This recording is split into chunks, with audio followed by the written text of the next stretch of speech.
بسم اللہ الرحمن الرحیم۔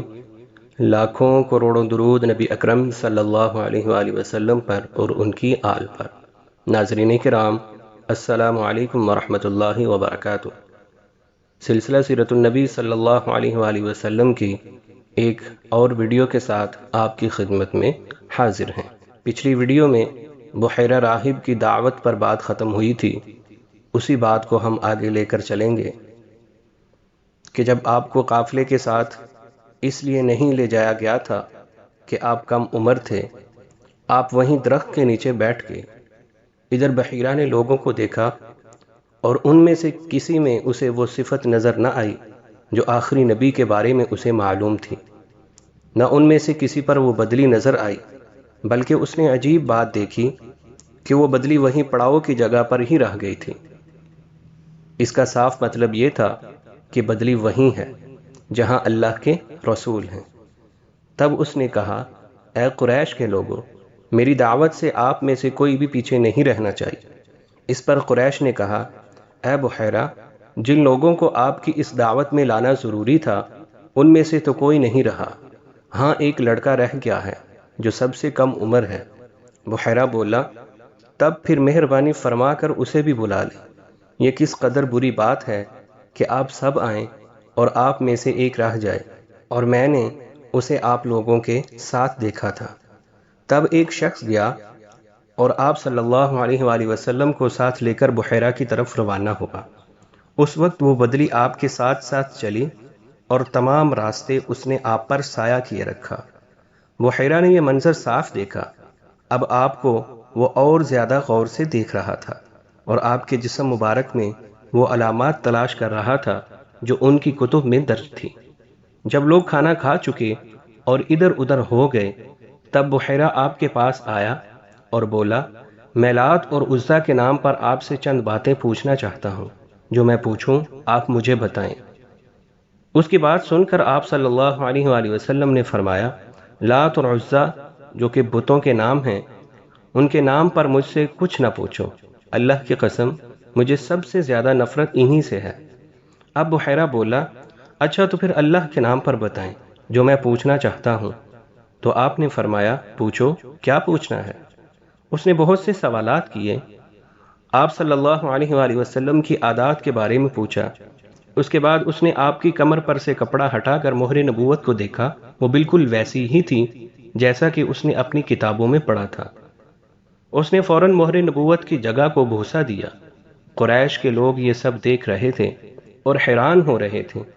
آخر لوگ کہے بغیر نہ رہ سکے، یہ راہب محمد صلی اللہ علیہ وآلہ وسلم میں بہت دلچسپی لے رہا ہے، شاید اس کے نزدیک ان کا مرتبہ بہت بلند ہے۔ ادھر نبی کریم صلی اللہ علیہ وآلہ وسلم سے بات چیت کرنے کے بعد بحیرہ ابو طالب کی طرف آیا اور بولا، یہ لڑکا تمہارا کیا لگتا ہے؟ ابو طالب نے کہا، یہ میرا بیٹا ہے۔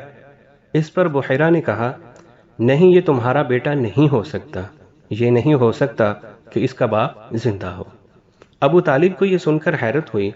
پھر انہوں نے کہا، دراصل یہ میرے بھائی کا بیٹا ہے، ان کا باپ کہاں ہے؟ وہ فوت ہو چکا ہے، اس کا انتقال اس وقت ہو گیا تھا جب یہ ابھی پیدا نہیں ہوئے تھے۔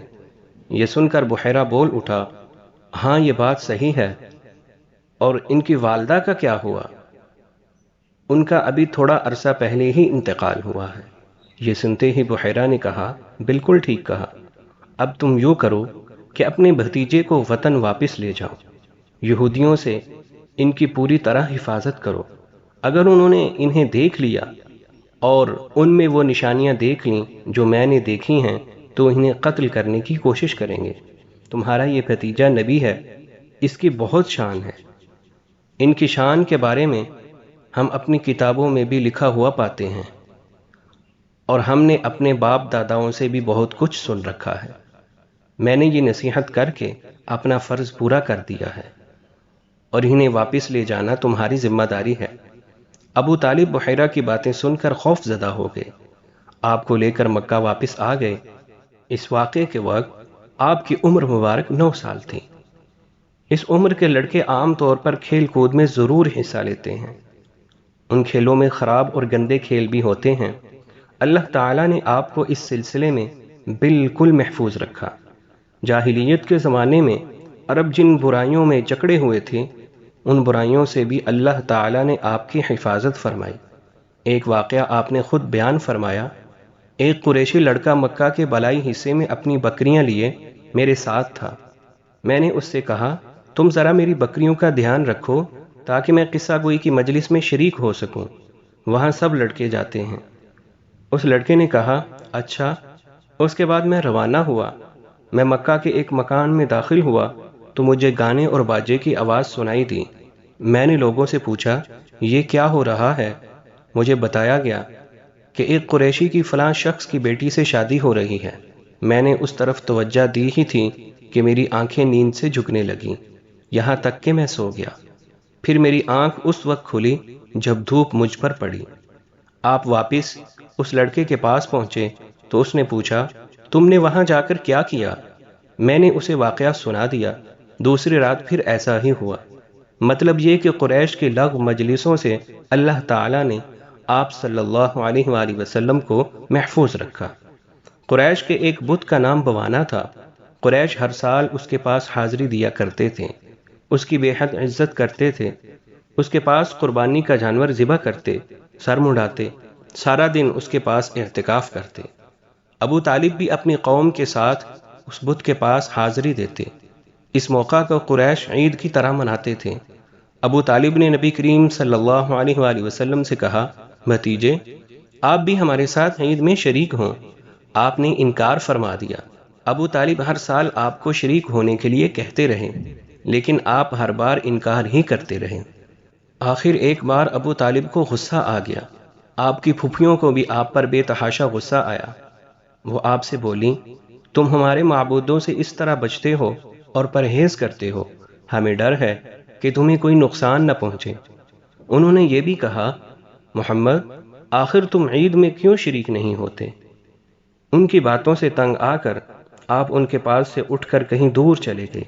اس بارے میں آپ صلی اللہ علیہ وآلہ وسلم فرماتے ہیں میں جب بھی بوانا یا کسی اور بت کے نزدیک ہوا میرے سامنے ایک سفید رنگ کا بہت قد آور آدمی ظاہر ہوا۔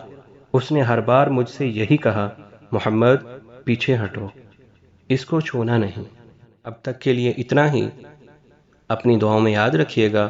تب تک کے لیے اجازت دیجیے، اللہ حافظ۔